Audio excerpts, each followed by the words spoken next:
چاہے کسی کے پاس پڑھا ہوا نہ بھی ہو کہتے ہیں تم دے دو بعد میں پڑھتے رہے. یہ حالات ہیں جی. اگر بندہ گاڑی لینے کے لیے جائے, اگر آگے گاڑی نہ ہو تو کہیں گاڑی بنی نہیں ہے پہلے دے دو, ہو سکتا ہے ایسا؟ ہو سکتا ہے؟ نہیں ہو سکتا. جب پڑھا ہوا قرآن پاک نہیں ہے تو پہلے کیسے دے دیا جائے؟ یہ بندہ ناچیز کے ساتھ ایسا ہوا ہے. ایک خاتون ہے جی قرآن پاک کوئی ختمات دے دو ثواب دے دو. میں نے کہا نہیں ہے پڑھا ہوا, آپ 1000 روپیہ لے لیں, دے دیں آپ. میں نے کہا ہے نہیں, کیسے دو؟ کوئی بات نہیں, آپ 1000 روپیہ لے لیں, بعد میں پڑھتے رہنا, مجھے دے دیں آپ. یہ سنی سنائی بات نہیں ہے, یہ میرے اپنے ساتھ بیتی ہے. اب ذرا غور تو فرماؤ, کتنا دھوکہ ہے مرنے والوں کے ساتھ اور کتنا بڑا جھوٹ ہے. جب پڑھا ہوا نہیں ہے جا کے کہیں گے جناب 10 قرآن پاک کے ختمات ہماری طرف سے قبول کرو. کتنا بڑا جھوٹ. اس لیے خدا کے لیے قرآن پاک کی تلاوت کا جو حق ہے وہ ہمیں ادا کرنا چاہیے. کس طرح کہ روزانہ قرآن پاک کا ایک پارہ پڑھیں. اگر اتنا نہیں کر سکتے تو جتنا بھی ہو سکتا ہے اتنا تو ضرور کریں نا. بلکہ آقا کریم صلی اللہ علیہ وسلم نے مزید ہمارے لیے آسانی پیدا فرما دی. فرمایا کہ روزانہ جو بندہ 100 آیت پڑھ لے گا تو قرآن پاک قیامت کے دن اپنے حق کا اس سے مطالبہ نہیں کرے گا. ورنہ قرآن پاک نے حق کا مطالبہ کرنا ہے. مولا مجھے جو تم نے دنیا کے اندر ان کے پاس بھیجا تھا مجھے انہوں نے نہیں پڑھا, لہذا مجھے ان سے حق دلا کے دے. تو اب اگر ہم نے نہیں پڑھا ہوگا تو کس طرح قرآن پاک کا حق دیں گے؟ اس لیے کوشش کریں قرآن پاک کی تلاوت خود کیا کریں. صرف حافظ یا قاری صاحب امام صاحب کی ڈیوٹی نہیں ہے قرآن پاک پڑھنا, ہر ایک بندے کی ذمہ داری ہے. لہٰذا کوئی اگر اپنے بچوں کو قرآن پاک نہ ناظرہ پڑھاتا ہے نہ حفظ کرواتا ہے تو ذرا وہ دیکھے قیامت کے دن اللہ کے حضور کیا جواب دے گا. ٹھیک ہے, تو یہ تلاوت کا حق ہے. اس لیے ہمارے بزرگان دین حضور غوث پاک رضی اللہ تعالی عنہ بھی جی 40 سال جو ہے عشاء کے وضو سے صبح کی نماز پڑھتے رہے, اور اس طرح زندگی کا ایک حصہ روزانہ قرآن پاک جو ہے وہ ختم فرماتے تھے. ہم ماشاءاللہ 11ویں شریف کا لنگر بہت کھانے کے شوقین ہیں جی, اور قائل بھی ہیں ماشاءاللہ. اگر کوئی کہہ دے کہ اس مرتبہ لنگر نہیں پکنا ہے, کیوں جی تم بد مذہب ہو گئے ہو, اس مرتبہ لنگر نہیں پک رہا. تو جس 11ویں شریف والے کا لنگر کھاتے ہیں ان کا دوسرا لنگر بھی تو دیکھو نا, وہ خود کرتے کیا تھے. ان کی سیرت کو بھی اپنانا چاہیے, جو کچھ وہ عمل کرتے تھے وہ بھی ہمیں دیکھنا چاہیے. بہرحال یہ قرآن پاک کی تلاوت کا حق ہے. ایک ہے قرآن پاک کا اپنا حق, وہ کیا ہے؟ وہ یہ ہے کہ قرآن پاک کی تعظیم کی جائے, قرآن پاک کا ادب کیا جائے. وہ کس طرح؟ قرآن پاک کی طرف پاؤں نہ پھیلائے جائیں, قرآن پاک کو اپنے سر کے نیچے رکھ کے نہ سویا جائے, اور قرآن پاک کی طرف پیٹھ نہ کی جائے. اس سے کیا پیدا ہوگا؟ اس قرآن پاک کا حق ادا کرنے, قرآن پاک کی تعظیم ادب کرنے کی وجہ سے بخشش ہو جائے گی. ایک بادشاہ گزرا ہے, بالکل ہر بندہ واقف ہے ان کی شخصیت, حضرت قبلہ محمود غزنوی بادشاہ. ایک دن کہیں مہمان ہوئے, جس کمرے میں آپ کو سلانے کا کہا گیا, سونے کا کہا گیا, اس کمرے کے اندر دیکھا قرآن پاک موجود ہے. فرمایا میں کدھر سو جاؤں, ادھر اللہ کا کلام, یہ تو بے ادبی ہو جائے. پھر خیال آیا چلو ادھر سے قرآن پاک اٹھوا دیتے ہیں. پھر خیال آیا کہ اپنی ذات کے لیے قرآن پاک ادھر سے اٹھوائے گا, نہ جانے کہاں پہ وہ رکھیں گے جا کے.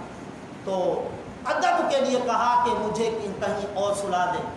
تو میزبان نے کسی اور جگہ ان کے سونے کا انتظام کیا. جب انتقال ہوا کسی اللہ والے نے دیکھا, پوچھا ہاں جی کیا بیتی؟ تو کہا مجھے میرے رب نے بخش دیا. یہ سبب کیا بنا؟ سبب یہ بنا کہ ایک دن قرآن پاک کا ادب کیا تھا, اس ادب کی وجہ سے میرے رب نے مجھے بخش دیا ہے. اس لیے